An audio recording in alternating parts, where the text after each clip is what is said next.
Okay, so we are almost actually done with writing out all the code for our smart contract. Really not that bad to create something that can provide a lot of value with some basic fundamental coding, right? So let's just create one more addition to this contract so that we can make our lives easier and make sure that everyone gets paid. And what would be a great thing to add to this contract would actually be a way for us to automate the payments. So we can actually pay each family member based on wallet, based on their wallet address. Okay, so this is going to be a function essentially that's going to check through each wallet that's added, each wallet, and then send money based on each wallet. Okay, so how do we do that? So we're going to create another function. All right, and let's call it function payout. And we're going to add actually our modifier here. We're going to say that in order for the payout to even happen, what should happen? Well, we don't want to pay anyone out before our friend's grandfather is deceased, so we can actually bring in our modifier, must be deceased. So we can copy this and paste it just like that. So this function will only run this modifier, so the deceased has to be true. And that makes sense, right? And that modifier should make sense, right? We don't want to pay people out before that. So this is a condition. So hopefully now this modifier makes a lot more sense why we devised it. And the other thing is we don't want other people to be able to access this function. We want to be the only ones to access it. So we're actually going to make it private.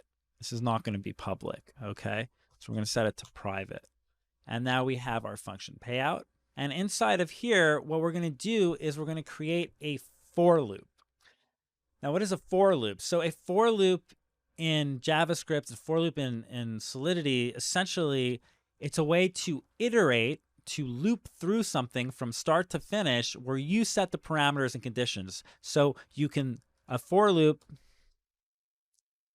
so with a for loop, you can loop through things and set conditions, okay? And there's a syntax that you get pretty used to with for loops in JavaScript, and they make use of this in Solidity as well. So what you want to do to bring in a for loop is you type in for, okay? And then like an if condition, you bring in parentheses. Let me try to zoom in. I'm having some trouble. All right, I was having a little trouble zooming in. Okay, for. Okay, and then what you want to do is we're going to work with an index, and we're going to call this index I. And the index is what keeps track of each iteration. So first we initialize where our index should start, and that should be 0. Oops, 0. So we say I equals 0. The second part of our for loop is always going to be how long is I going to run until? And we're going to run and how long do we want to run it for? Well, we want to run it for the amount of family wallets in this list, right? So we're going to say I should be less than family wallets dot length, right? Because that way it's only going to run up until the point that the length is completed. So if we have 3 addresses, we don't know how many addresses are going to be in the family. Right now we think it's 2. Maybe there'll be another person added in the family, that like the dog or something. So we're just going to run it for the total length of the family wallets, because anyway, that is our list. That's what we have in our list, and we don't know how long that list is going to really be necessarily. So we do family wallets dot length, and then finally we do I++. And I++, the plus essentially is a way of saying +1. It's a way of saying add 1 afterwards to the index. So I starts at 0. We go through the first address, then we add 1 to I. So then I becomes 1. We go through the second address, and then we give that index 1. We go through the third address, we go ++, I equals 2, and so on and so forth. And we keep adding that way. And that's how we keep track as we're iterating. And now, if this whole syntax, it looks really confusing, and it's hard to follow what I'm saying right now because you've never actually coded a for loop before. That's totally normal. It's generally very confusing for people the first time they look at a for loop. It's really something that you just get used to because you write these loops a lot. Generally, you want to iterate over things, and when you do that, these for loops come in super handy. Okay, and so this is essentially just the parameters. That's what all we did. We just set up the parameters of the loop. Now we need to tell the loop what to do as it is iterating. So we're going to open up 2 more curly brackets like that. Okay, and this code is a little bit tricky. So what I'm going to do is I'm going to write the code out first, and then we're going to go through it all step by step, because this is essentially the logic in here is what we want to do. And logic in here is what we've been talking about this whole time and talking about doing this whole time. And what is that exactly? That is actually to go through each address and then transfer, based on the index, the amount to each wallet, right? So we want to transfer the amount to each wallet with this payout. And we do that with the index as we are iterating through. So my first question to you then, which list are we iterating through? Well, it's the family wallets, right? So what we do is we can say family wallets of I. So we bring in the array of where we are in the iteration. So family wallets of I, when we are iterating through, and then through each iteration, we can do something. And what do we want to do? Well, we want to transfer money, right? We want to transfer the Ethereum to these wallets. And we can actually leverage another really important from Solidity, and that's transfer. And so .transfer is really powerful for transferring, of course. And the transfer takes an argument, and that argument is going to be the amount. All right, it always takes that argument. Transfer always takes this argument of the amount. Okay, and let me just. Okay, and I'm just trying to fix the zooming a bit. Okay, and so what is the amount? Well, the amount that we want is going to be from the inheritance, right?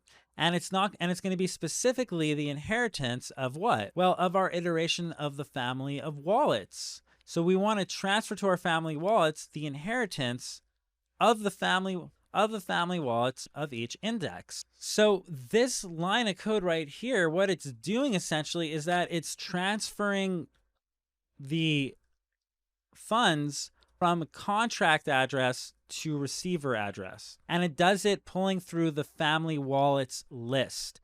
And okay, if this line is really confusing, really confusing, that's normal. Let's go through this function one more time so we can really try to make sense of it. So essentially what we're saying is that we're making a payout function where we can pay out the inheritance to each wallet address. Okay?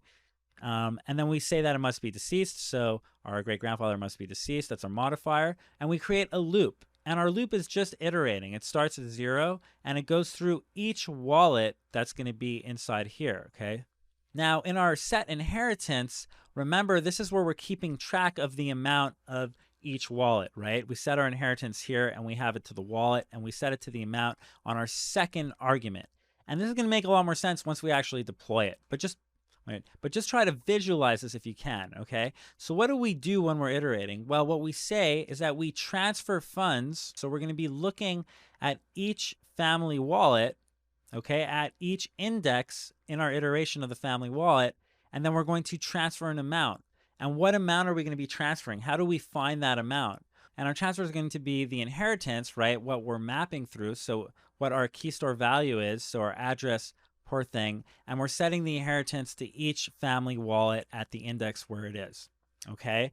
So that's the amount. That's how we're going to find the amount, if you remember from the mapping. And then we get the family wallet here from our list. And then we actually use this function, the set inheritance, to add the addresses and add the amounts, okay? So hopefully that makes sense, right? So this function is going to set the addresses. This function is going to set the amounts of the inheritance for each address. And then this function is going to pay out based on this. And it does it by transferring transferring the amounts of the inheritance, at where we are in each index in the family wallet iteration. So we're going to pay each family wallet, and then when it's done, when we've done it all, we're not paying anybody else. It's over. The loop ends. All right, that's a bit of a mouthful. Hopefully that makes more sense.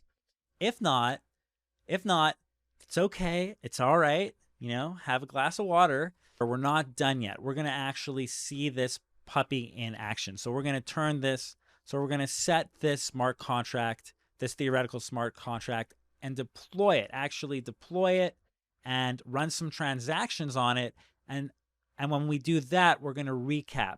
So take a break. You deserve it. Let's deploy this puppy out. Okay, I'll see you there. Bye.